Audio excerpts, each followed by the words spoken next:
આખી વિધિ જાણી લીધી। સાધુ વાણીઓ વેપાર કરવાના બદલે પોતાના ઘરે જાય, ઘરે જઈને સંતાન આપનાર વ્રત પોતાની પત્નીને કહે છે।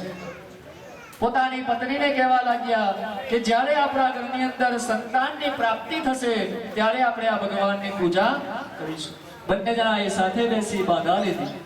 ભગવાનની કૃપા થઈ। સાધુ વાણિયાની પત્ની લીલાવતી પોતાના પતિની સાથે આનંદી મનવારી થઈ, ધર્મ પરાયણ રહેતી। ભગવાનની કૃપા થઈ। એક દિવસ સગર્ભા બની। 10મે મહિને ઉત્તમ કન્યાનો જન્મ થાય। ચંદ્રની કલા વધે તેમ દરરોજ તે કન્યા વધવા લાગી। કન્યાનું નામ કલાવતી પાડે છે। થોડોક સમય વીતી જાય। લીલાવતી પોતાના પતિને મધુર વચને કહે છે કે હે સ્વામી, તમે જે પેલો વ્રત કરવાની બાધા લીધેલી તમે કરતા કેમ નથી? ત્યારે સાધુ શું કહે છે સાંભળજો। હમણાં ધંધામાં તેજી છે, હમણાં સમય નથી, કન્યાના લગ્ન કરીશું ત્યારે આ બધી પૂજા કરીશું। ભગવાને ફળ આપ્યું, ભગવાન એના રસ્તે। શાસ્ત્ર એવું કહે છે કે બાધા લેવો, બને તેટલા ઓછા સમયની અંદર એ બાધાને પૂરી કરવી જોઈએ, જેથી બંધન નથી લાગતું। ત્યારબાદ સાધુ વાણીઓ વેપાર કરવા માટે નીકળી પડે છે। ઘણા વર્ષો નીકળી જાય। સાધુ વાણીઓ ફરીથી પોતાના ઘરે આવે।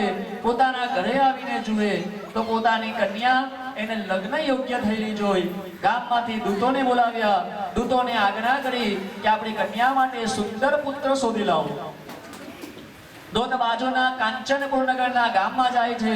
ત્યાંથી સુંદર પુત્રને શોધીને ફરી પાછો ઘરે આવે છે। એવા સુંદર ગુણવાન વરિક પુત્રને જોઈ સાધુ વાણીઓ અતિશય ખુશ થાય। પોતાની કન્યાને વિધિ વિધાન પેલા વર સાથે પરણાવે। પરંતુ કર્મની કઠણાઈ તે સમયે પણ સાધુ વાણીઓ પૂજા કરવાનું ભૂલી જાય છે। ભગવાન તેના ઉપર કોપાયમાન થાય। સાધુ વાણીઓ પોતાના જમાઈને લઈને બાજુના રત્નસાગર નામના ગામમાં વેપાર કરે છે। હવે તેઓ જે ગામમાં ગયા હતા એ ગામ હતું ચંદ્રકેતુ રાજાનું। ભગવાનનો શ્રાપ છે। એક દિવસ બને એવું ચંદ્રકેતુ રાજાના ધનની અંદર ચોરી થાય। જે ચોરો ચોરી કરીને નાસી જતા હતા પછાડી રાજદૂતો સિપાહીઓ દોડી આવ્યા। અસલી ચોરો ગભરાયા। આ રીતે જો દોડતા રહીશું તો પકડાઈશું અને પકડાવાથી અનેક પ્રકારની સજા થશે। માટે જે પણ કંઈ ચોરેલું ધન છે એ બધું સાધુ વાણિયાના ઘરમાં મૂકીને બધા ચોરો ભાગી જાય છે।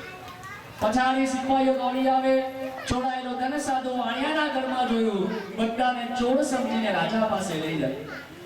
રાજાએ કંઈ પણ વિચાર કરી આવીને આજ્ઞા કરી કે બંનેને જેલમાં પૂરી દો। કોઈએ તેનું વચન સાંભળ્યું નથી।